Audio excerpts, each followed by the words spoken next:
is your boy Roto Beast. I'm here with my boy Jeremy. We're here to present you our MLB On Deck segment for Saturday, March 30th. If you're new to this channel, please make sure and click the subscribe button below. This way you can watch all of our NBA, MLB, and NFL videos.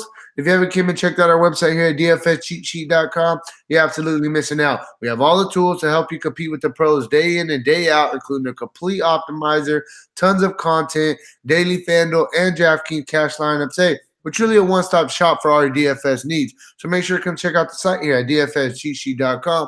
So, hey, what up, Jeremy? How you doing, bro? Yo, what up? And newly in the optimizer is PGA with NASCAR to follow. So you guys will be able to build PGA lineups for the Masters, and you guys should be able to build NASCAR lineups in the optimizer starting next week. Yeah, hey, we keep telling you guys we got a lot of really exciting things coming to the site. Every single day we're adding something new, basically, is the way I feel how it's been going.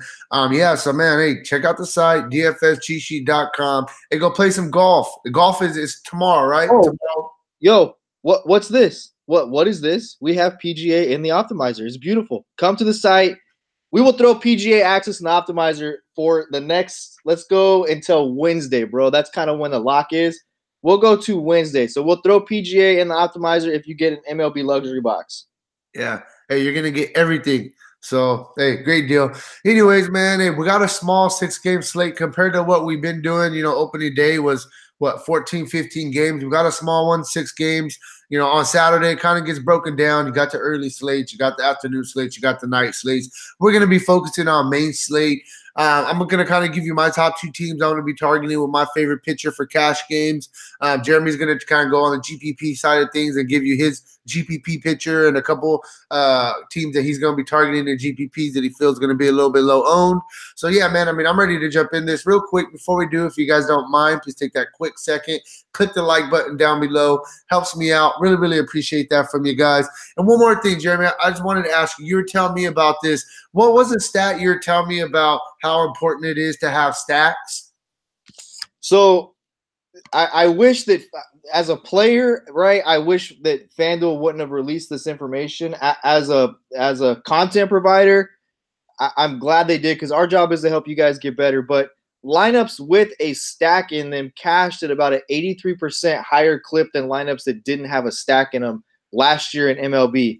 This is going to be my 4th year playing MLB, and I have to tell you guys that the biggest edge I've had in all the tournaments I've taken down over that time frame is I stack and get different variations of stacks with my exposure. So I'll be doing a content piece to teach you guys how I do it, but it's imperative. You can't run an optimal lineup without stacks being a part of that optimal process. You just can't try to pick 9 guys in your lineup in baseball. There's way too much variance. There's way too many different things that are coming into play. I mean, you're talking about with baseball, there's more correlation with teammates than there are with any other sport. For instance, you know, the leadoff hitter gets on, he's still second base. Then you get a single, right? So there's 2 guys that have points, and then you get a guy who hits a home run or drives an RBI. All 3 guys get points. No other sport, there's a correlation with that many players with that big of points in them. Basketball, yeah, you know, Curry passes Durant, Durant dunks, Durant, you know, Curry gets 1.5 points for the assist, Durant gets the 2 points for the dunk. That's minimal compared to baseball where it's 3 points or more for you know, a singles 3, and then you got 3.5 for an RBI, 3.2 for a run scored, and if you got, there's way too much correlation to not stack these guys up. Yeah, no, for sure. So I just want to throw that out there. Hey, man, as you guys can see, you come to Optimizer. We do have our stack tool where you can, you know, stack up teams, build yourself a player pool if you want, if there's only certain teams that you want to stack, etc. Yeah, man, so I just wanted to mention that, you know, a great tool that we have in the stats. Stats don't lie, and it's telling you the importance of stacking teams in baseball. One last thing before we get into it, bro. I don't know if we have the guy's username, but it's always cool to wake up to emails from you guys, our customers, saying that you guys profited over $300 last night based off the content on the site. So just an example, I wanted to throw that out there because if you're not using all the content on the site, you're really missing out. Yeah, for sure.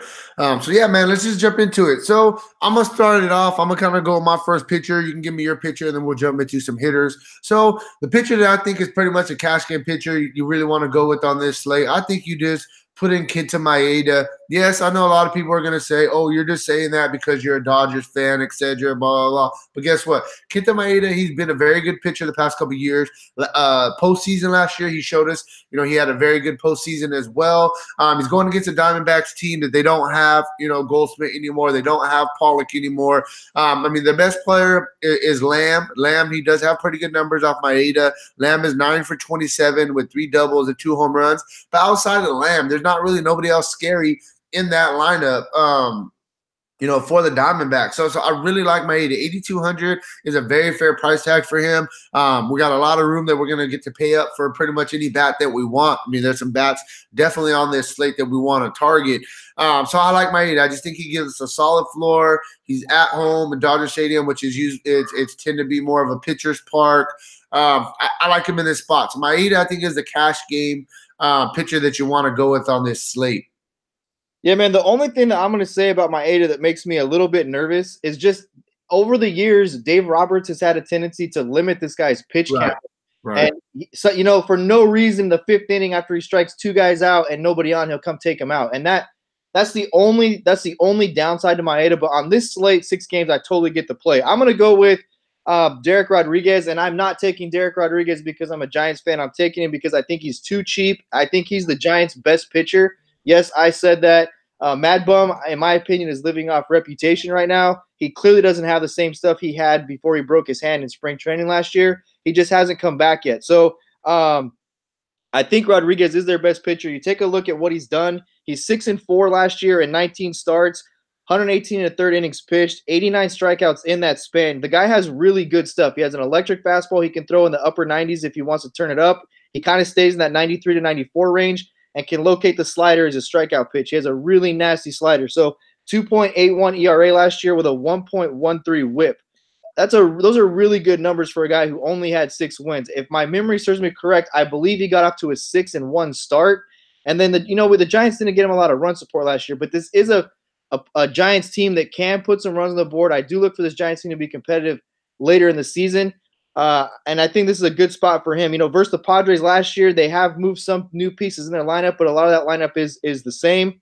2 games started, 1.29 ERA. The Padres had a 146 batting average against him, and he struck out 13 over 2 games. So at 7.9 on FanDuel, I think that Derek Rodriguez is a really good GPP play. I don't think people will go there. The Padres are the popular team right now.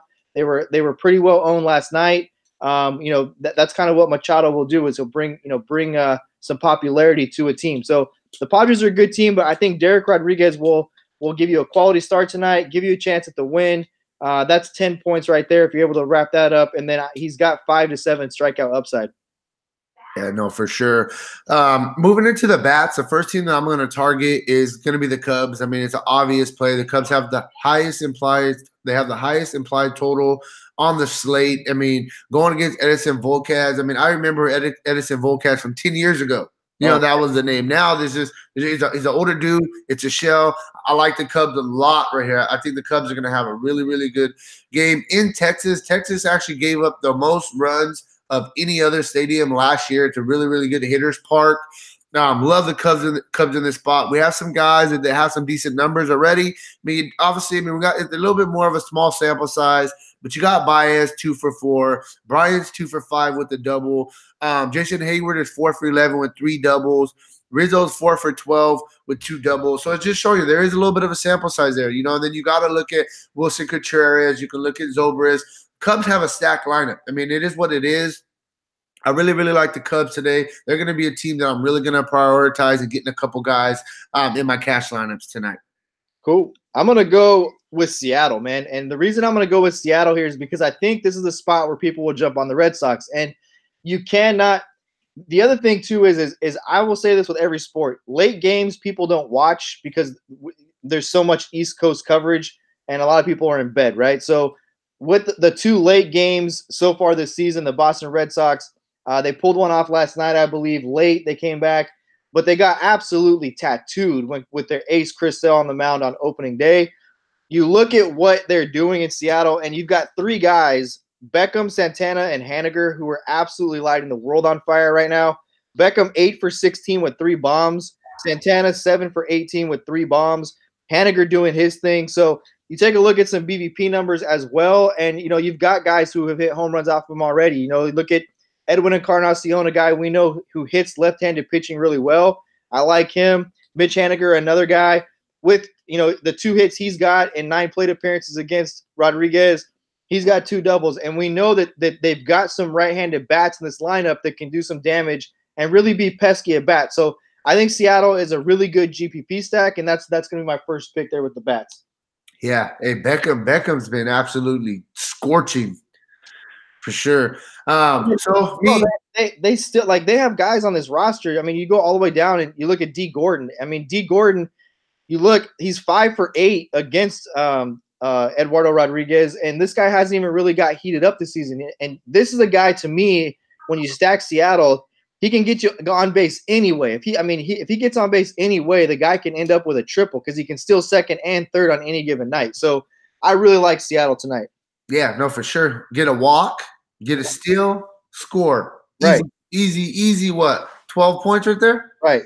So I'm going to move on to my final team that I'm going to go with. It is going to be my Dodgers. I like my Dodgers tonight going against Godley. We have a bunch of guys that have some really, really good numbers against Godley.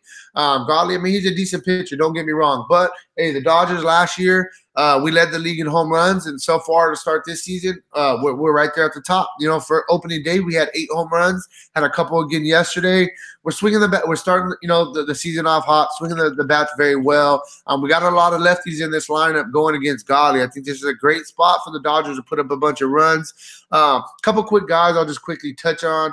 I'll start with the catcher. He's cheap. Barnes, 2 for 5 with a double. You got Justin Turner, 4 for 15 with a double, 2 home runs.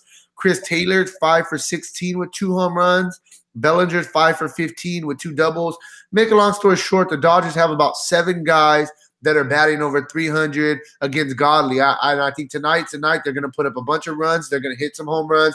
I love the Dodgers today, man. Like I said, I'm not saying it because they're my team, but they're in a great spot going against Godley. Godley, he's a decent pitcher, don't get me wrong, but he's not – we just rocked Greinke a couple two games ago, and Godley's nothing compared to Greinke, in my opinion. So, yeah, man, I really, really like the Dodgers a lot. They're going to be my second team that I'm going to be targeting on this slate. Bro, are you at your house right now? I'm just curious. Yeah. Oh, I thought maybe you were in the clubhouse because you keep saying we, like you were ready to go out for batting practice, or I figured that part out, man. Well, my team, and we're going to crush tonight. You keep saying we like you're about to go take BP and shit. I didn't know if you were about to suit up tonight or what the deal was, man. Bro, they said that I could be in the dugout, a little special manager, bro. All right, man, I'm going with Oakland, and I'm going with Oakland because no matter what, at least for the last 4 or 5 years, these two teams they've got together, there's been games they've put up a lot of runs, right? And you look at last night, an opening day, and the Angels were probably a little over-owned on anticipation, and then last night maybe just a little under-owned based off recency bias. I like both sides of this game. I'm going to go with Oakland because I think Oakland has a little bit better bats, 1 through 9, and going against a worse pitcher in Felix Pena. I just think that this is the opportunity for the A's to jump all over the Angels today. So you take a look at Marcus Semien. He's 6 for 14 with a home run already.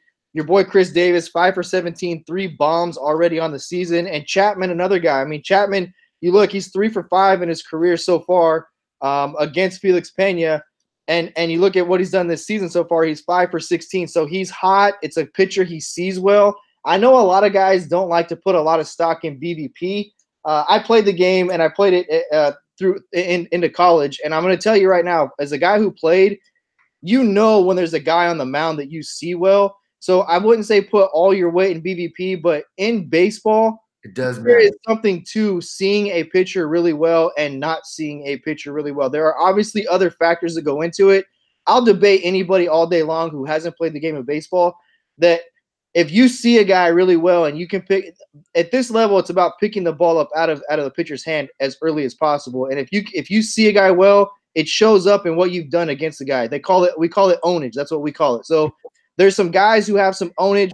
5 plate appearance. If you're 3 for 5 and 5 plate appearances and you're Matt Chapman tonight, you are eating breakfast this morning and going to the ballpark knowing I got Pena tonight. I'm going to have some good at bats. It doesn't guarantee you anything, but I know one thing: it guarantees you're going to be comfortable in the box against a guy you see well. Right. No, for sure. Hey, so that's what we got, man. Today was a quick one, small slate. We just, a couple pitchers we like, a couple teams we're really going to be targeting on tonight's main slate. So, hey, man, thank you guys very much for checking out this video. Hey, Jeremy, I know you're at a convention, so thanks for taking the time out and helping me with this video. Much appreciated. If you guys haven't already, man, check out the site, dfscheatsheet.com. Every day we pretty much have something new coming up. PGA is check out MMA. If you are into MMA and you're gonna watch UFC tonight, go look at Mark Stein's article. That's at what is it? Beers? Is it Beers Stein Wolverine or something like that? But it's Mark Stein. The guy's been unbelievable for us, writing great content for MMA. If you're playing NASCAR tomorrow, I have to shout out our new addition, our boy Tyler. Tyler Miller was on Sirius XM for 5 years. The guy knows NASCAR inside and out. He's dropping 3 pieces every week for NASCAR. That's up right now as well. Go if you haven't played these sports, go read the articles and put an entry in and see what happens. Yeah, real quick, Mark. Just to update you, Mark's thing is it's at DFS Beer Pack. That's his Instagram. Check him out. Hey, a lot of good things on the site. Make sure to check it out. DFScheatsheet.com. Outside of that, good luck on your guys' contest tonight, and peace out.